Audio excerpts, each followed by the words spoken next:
Donna's World.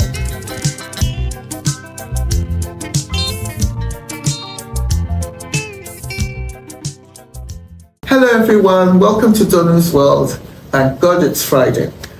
Today I want to talk about being a godparent or having a godparent. And because this is something, as far as I know, that happens in many cultures and many religions, whereby parents call on friends or relatives they trust and give them a special responsibility for newborn children, or indeed for older children who may not be baptized till much later.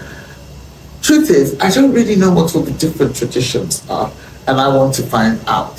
So instead of going off to good old Dr. Google and reading up on this issue, I'm waiting to be educated by you. Now, in my religion, which is Catholicism, children are baptized as soon after birth as possible, and then you invite friends or relatives who are fellow Catholics to play the role of godparent. And I think there's a sort of moral responsibility to keep those children on the straight and narrow throughout their lives, for as long as you are alive. And also I think there's also some kind of practical and financial implication.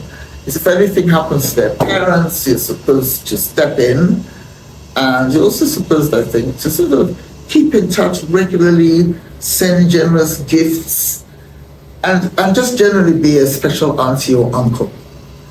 I'm sorry to say that I've actually been a totally lousy godmother, because I've had I know this sounds really narcissistic and self-centered, but I've had so many problems that I've barely been able to cope with taking care of myself and my son as a single mother, never mind reaching out to my lovely godchildren who were fortunate in having two parents each. Now, I have got three godchildren. I've got Jason Kabu, who is a delightful British Ghanaian man. He's now in his 30s, and his parents, Helen and Harold, are great friends of mine. Then there is Mabel Olding. Her mother, Isabel, was an old school friend of mine. We've known each other since we were 10 or 11 years old. And her father was a greatly respected intellectual and expert around archiving and museums, and Harold and Helen had businesses in London. And then, we've also got, I've also got a goddaughter in Nigeria, who ironically is white. Her name is Gabriela. And again, the parents are great friends of mine. Gabriela got baptized quite late in life, this year in fact, and I stood in as her godmother. And so I'm supposed to I'm supposed to take some responsibility for Gabriela's spiritual well-being and practical challenges she may face in her life. And I think, Gabriela is going to get the best out of me as a godmother, because I became her godmother at a time when I was a little bit stabilized and a little bit more mature and a little bit less traumatized than I was when I was supposed to be taking care of Jason and Mabel. But I intend to do the right thing by all of them in whatever's left of my life, because I do feel bad about not having played that role well. And so I'm sure some of you probably don't have godparents. Some of you will have godparents, and some of you are godparents yourselves.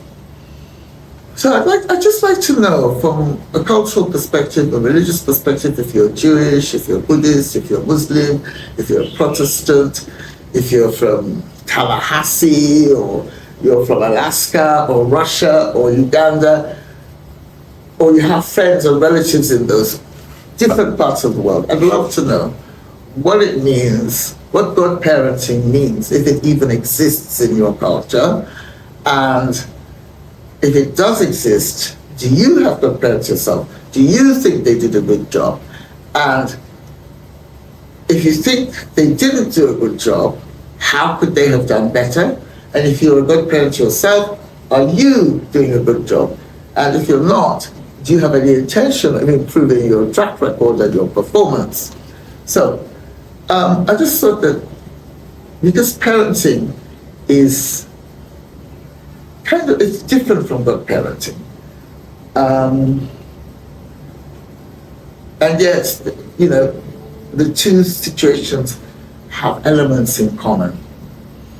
Anyway, I think Mabel and Gabriella will at least inherit my jewelry. Not that I have much, but I do have them in mind a lot of the time, because I do feel that I should have a special relationship with them, and I do feel some kind of bond.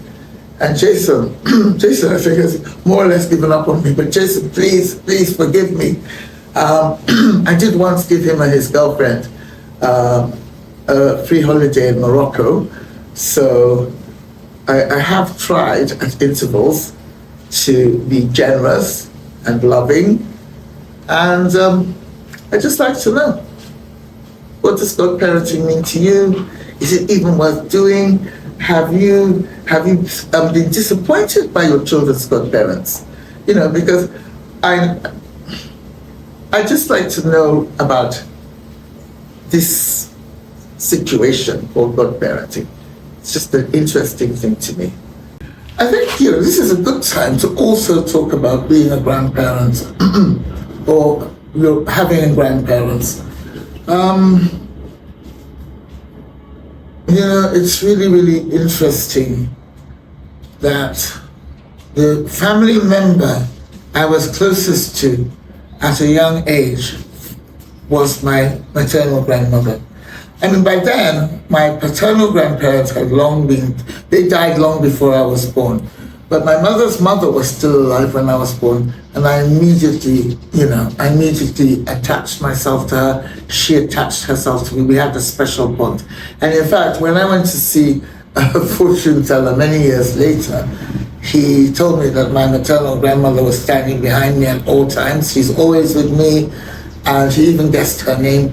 If you scroll back, that was a Donny's World episode on psychics and fortune tellers, but that's not what I'm talking about today anyway.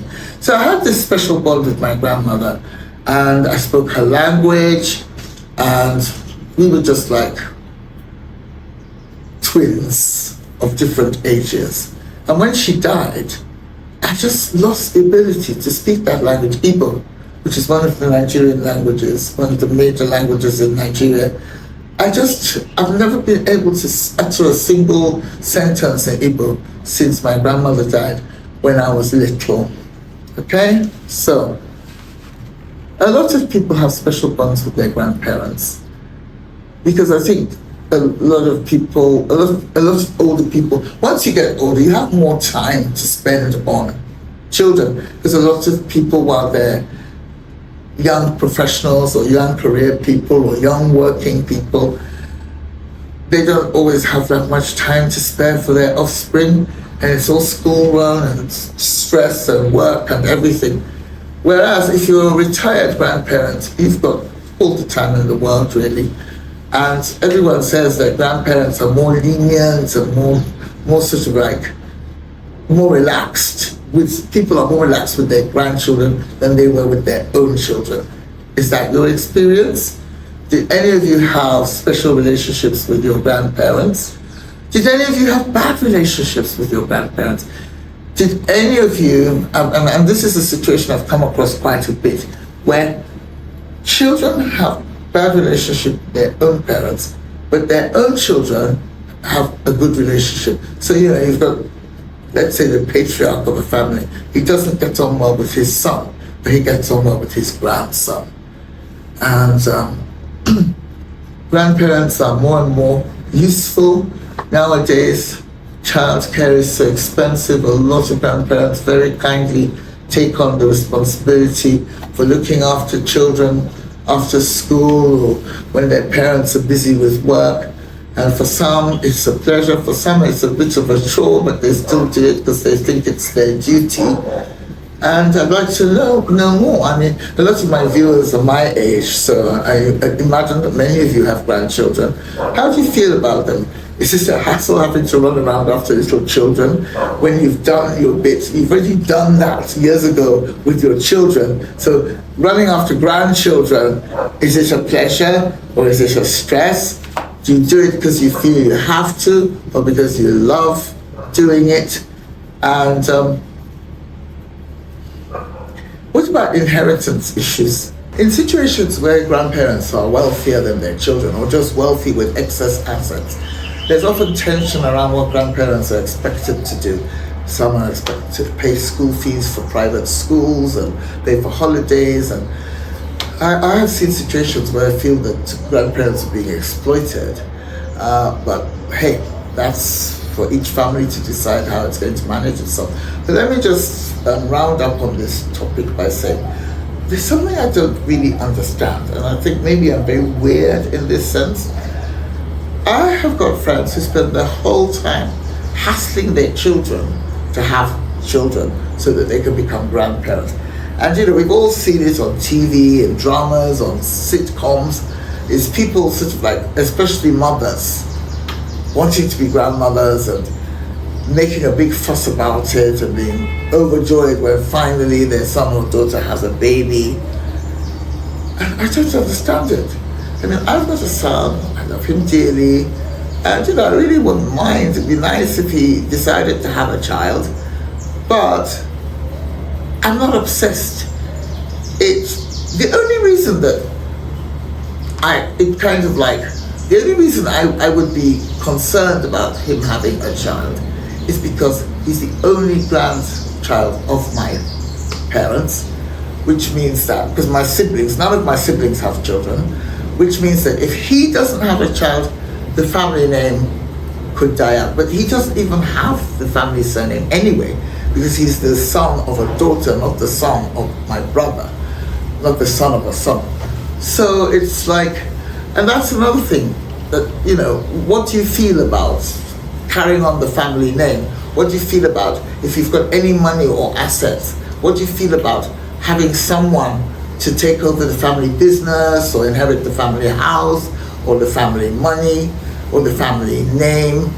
Or do you not care? Do you just think, you're just as happy leaving whatever you have to a charity, to a deserving cause? So that's a whole heap of stuff about family relationships, different types of parenting, grandparenting, and godparenting. So let me know what you think, and don't forget to tune in to my self-improvement video next Wednesday.